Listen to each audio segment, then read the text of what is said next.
Hello everyone, welcome to my YouTube channel study with Manisha Malik. आप सभी को पता है कि हरियाणा सरकार ने एक और एग्ज़ाम की घोषणा की है जो है सीईटी, जिसमें सभी प्रकार के प्रश्न पूछे जाएंगे, चाहे वो इंग्लिश है, हिंदी है, कंप्यूटर है, साइंस है, हिस्ट्री है, जीके है, मैथ है, रीजनिंग है, करंट अफेयर है या नेशनल जीके है। किसी भी प्रकार के प्रश्न पूछे जा सकते हैं। तो इस कॉम्पिटिटिव एग्ज़ाम की तैयारी के लिए सबसे पहले हम प्रीवियस पेपर या क्वेश्चंस से तैयारी करना स्टार्ट करेंगे, जिससे हमें आइडिया हो जाएगा कि एग्ज़ाम में किस प्रकार के किस तरह से प्रश्न पूछे जाते हैं। अगर हम टॉपिक के अकॉर्डिंग करते हैं तो टाइम ज़्यादा लग जाएगा, क्योंकि गवर्नमेंट ने अभी डेट नहीं दी है। तो उसमें की नज़ाकत को समझते हम क्या करेंगे, सबसे पहले प्रीवियस क्वेश्चन से तैयारी स्टार्ट करेंगे। तो आज इस वीडियो में आपको प्रीवियस पेपर लेके आई हूँ, जिससे हम तैयारी करेंगे कि Haryana GK, Haryana current affair या हरियाणा में जिस भी प्रकार के प्रश्न पूछे जाते हैं वो इस वीडियो से स्टार्ट करते हैं। तो देखते हैं अपना पहला क्वेश्चन। संयुक्त राष्ट्र सुरक्षा परिषद के 5 स्थायी सदस्य कौन से हैं? 5 स्थायी सदस्य कौन कौन से हैं? चीन, फ्रांस, रूस, ब्रिटेन और यूएसए। टोटल में हमारे 15 होते हैं, लेकिन क्या है 5 स्थायी होते हैं, 10 अस्थायी रूप से होते हैं। अगला प्रश्न है, सदीर किस नृत्य शैली का प्राचीन नाम है? सदीर किस नृत्य शैली का प्राचीन नाम है? यह है भारतनाट्यम। भारतनाट्यम क्या है?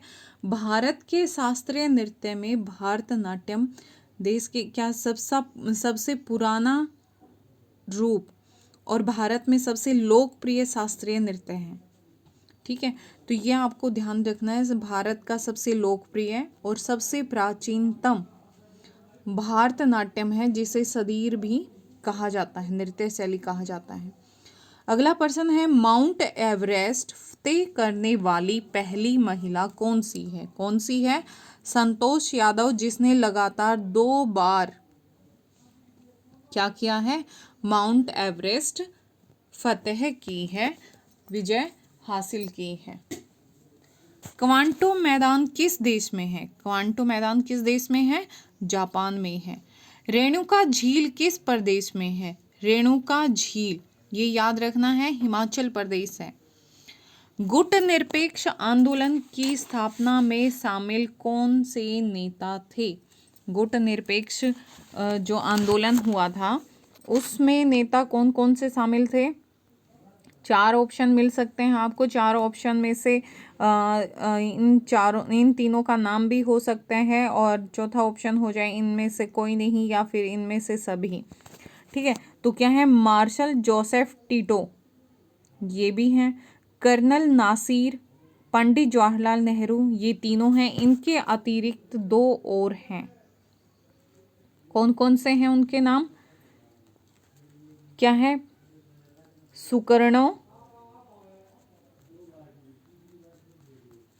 सुकर्णो क्या है? चौथा नंबर का है। और 5वां क्वामे, 5वां है क्वामे एन क्रुमाह आ जाएगा। ठीक है, तो ये क्या है? 5 सदस्य होते हैं, लेकिन अगर हमें ऑप्शन में दिया जाता है नाम तो हम लिख सकते हैं। जो मार्शल जोसेफ है उसका पूरा नाम है Joseph Broz Tito, Joseph Broz Tito. और जो कर्नल नासिर है इसका नाम है जमाल अब्दुल नासिर। ठीक है, तो ये आपको नाम याद रखना है। दूसरा, इसके लिए जो प्रसिद्ध चीज़ है वो क्या है कि गुट निरपेक्ष की स्थापना कब हुई थी? गुट निरपेक्ष की स्थापना हुई थी अप्रैल 1961 में। आप ये अपनी नोटबुक में नोट कर सकते हो। अगला प्रश्न है कि 24 जनवरी को कौन सा दिवस मनाया जाता है? 24 जनवरी को हमारा अंतर्राष्ट्रीय दिवस मनाया जाता है। ये दिवस जितने भी हैं, आपको स्टैटिक जीके की जो फर्स्ट वीडियो हमारी बनेगी उसमें आपको सभी इम्पोर्टेंट डेज मैं करवाऊंगी अकॉर्डिंग टू मंथ, तो आप अपनी नोटबुक में नोट भी कर सकते हो। तो सबसे पहले अगर ऑप्शन में हमसे पूछा जाता है, ऑप्शन में क्या है, सही मिलान कीजिए, इस तरह के प्रश्न पूछे जाते हैं, तो इस तरह से आपको याद करना है। 24 जनवरी को अंतर्राष्ट्रीय शिक्षा दिवस मनाया जाता है। 24 दिसंबर को राष्ट्रीय उपभोक्ता अधिकार दिवस मनाया जाता है। 23 दिसंबर को किसान दिवस मनाया जाता है और 18 दिसंबर को अंतर्राष्ट्रीय प्रवास दिवस मनाया जाता है। ठीक है, अगला प्रश्न है, डायना मंदिर हेतु प्रसिद्ध स्थान कौन सा है? इफेसस। इफेसस क्या है? जो तुर्की में है, और तुर्की में सबसे अच्छा मंदिर देखने लायक क्या है? डायना का है। ठीक है, अगला प्रश्न है, नींद का अध्ययन क्या कहलाता है? नींद का अध्ययन क्या कहलाता है? हिप्नोलॉजी। अब अगला प्रश्न आता है, लोक कला से संबंधित। लोक कला से मैचिंग पूछे जा सकते हैं, या फिर पूछा जा सकता है कि कौन सी लोक कला किस प्रदेश में प्रसिद्ध है, तो वो भी मैं आपको अपनी नेक्स्ट वीडियो में बताऊंगी। तो सबसे पहले यहाँ ऑप्शन है हमारा मेहंदी का। तो मेहंदी लोक कला है किस प्रदेश की? राजस्थान की। जो अपना लोक कला है वो कहाँ है? पहाड़ी क्षेत्रों की होती है। और अरीपन ये बिहार की है, और चौकपूर्णा उत्तर प्रदेश की है। अब आपको इससे रिलेटेड एक रोचक तथ्य बता देती हूँ। ये जो जितनी भी लोक कलाएं हैं, ये सभी क्या हैं? चित्र शैली से संबंधित हैं। चित्र शैली क्या है? अगर हम मेहंदी लगाते हैं तो किसी भी तरह से हम अपनी मेहंदी में आर्ट दिखा सकते हैं, चित्र बना के इसको प्रस्तुत कर सकते हैं। अपना जो है वो पहाड़ी क्षेत्र में है, ये भी क्या है? पहाड़ी क्षेत्रों में चित्रों के द्वारा अपनी कलाकृति को प्रदर्शित करते हैं। और जो अरीपन है, अरीपन भी क्या है? चित्र से ही रिलेटेड, चित्र से ही संबंधित क्या है? ये लोक कला है।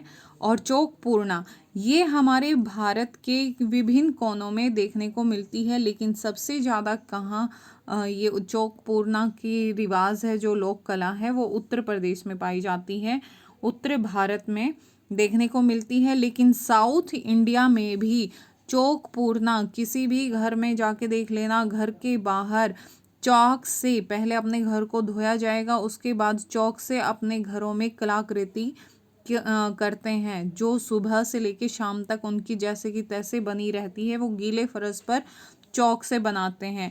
उनका मानना है कि घर में जितनी भी बुराइयां हैं, जितनी भी बीमारियां हैं, वो बाहर ही रह जाती हैं, अंदर नहीं आती। ये मानना है साउथ इंडियन लोगों का। चलो आगे चलते हैं। लाल त्रिकोण किसका सिंबल है? सिंबल बताना है। परिवार नियोजन का चिन्ह है लाल त्रिकोण। और रोकने का मीन्स स्टॉप, जो हम रोड पे यूज़ करते हैं। रेड क्रॉस का चिन्ह है।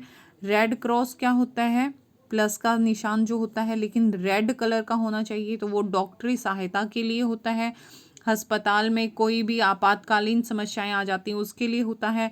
यातायात को रोकने के लिए भी इस चिन्ह का प्रयोग किया जाता है। अब अगला है हरा प्रकाश। हरा प्रकाश किसके लिए? सिग्नल को साफ करने के लिए। जो रास्ता है उसको साफ सिग्नल दिया जाता है कि बिल्कुल साफ रास्ता है, बिना रुके बिना झुके आप आगे जा सकते हो। अगला प्रश्न है हमारा, CTBT कब अस्तित्व में आया? CTBT क्या होता है? Comprehensive nuclear test ban treaty.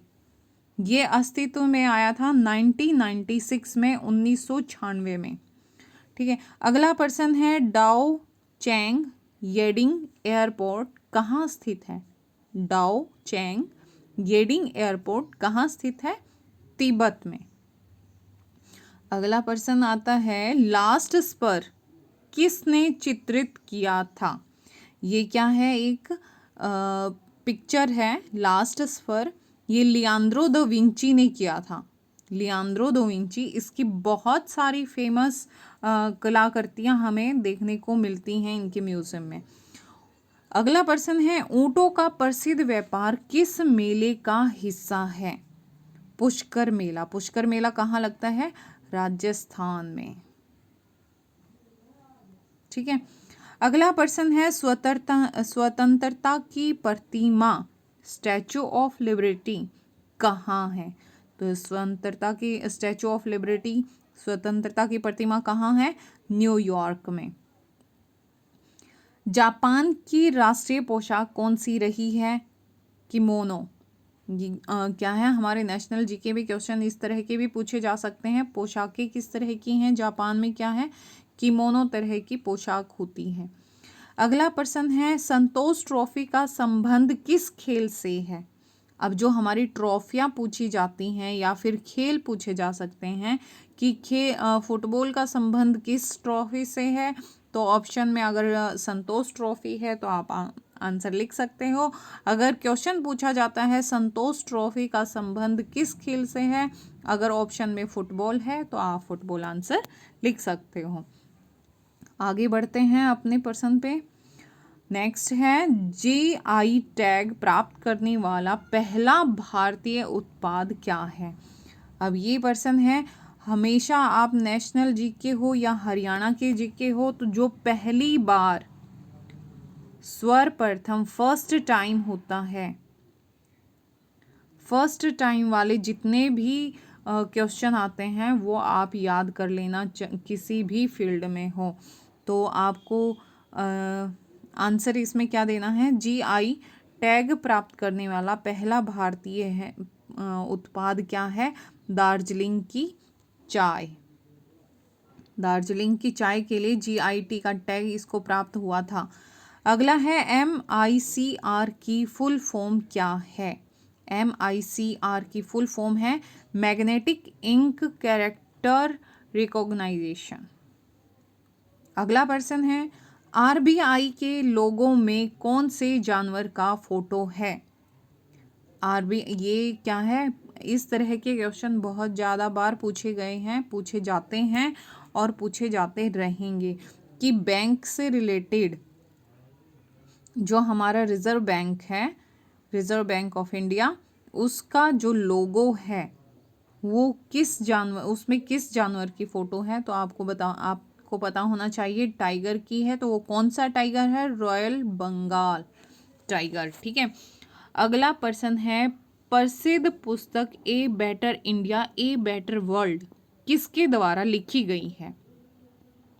Books जितनी भी हैं आप बुक्स अच्छे से याद कर लेना, जो राइटर्स हैं उनको अच्छे से याद कर लेना, क्योंकि बुक्स से रिलेटेड, राइटर से रिलेटेड क्वेश्चन भी मोस्टली पूछे जाते रहे हैं और आगे भी पूछे जाते रहेंगे।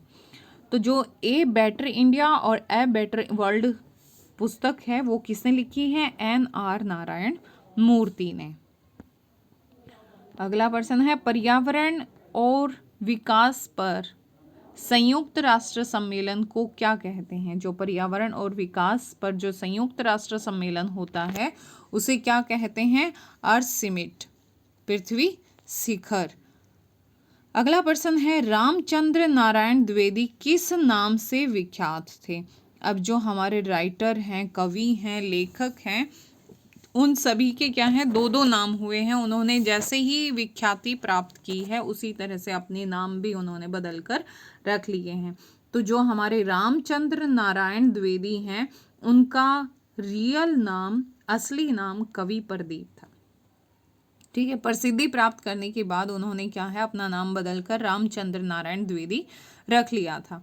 अब अगला प्रश्न है, केप ऑफ गुड होप के रास्ते भारत तक के समुद्री मार्ग की खोज किसने की थी? केप ऑफ गुड होप के रास्ते से भारत तक के समुद्री मार्ग की खोज किसने की थी? वास्को डी गामा ने, जो गोवा में पड़ता है, गोवा में आता है। ठीक है। आज के लिए बस इतना ही। नेक्स्ट वीडियो में इससे अच्छे और रोचक पूर्ण क्वेश्चन मैं आपके लिए लेके आऊँगी अपने एग्ज़ाम की तैयारी के लिए। देखते रहिए, पढ़ते रहिए, सुनते रहिए। पसंद आए तो प्लीज़ लाइक, सब्सक्राइब करना, शेयर करना ना भूलें। अगर आपको लगता है किसी क्वेश्चन में डाउट है तो प्लीज़ आप कमेंट सेक्शन में भी आप अपना कमेंट छोड़ सकते हैं।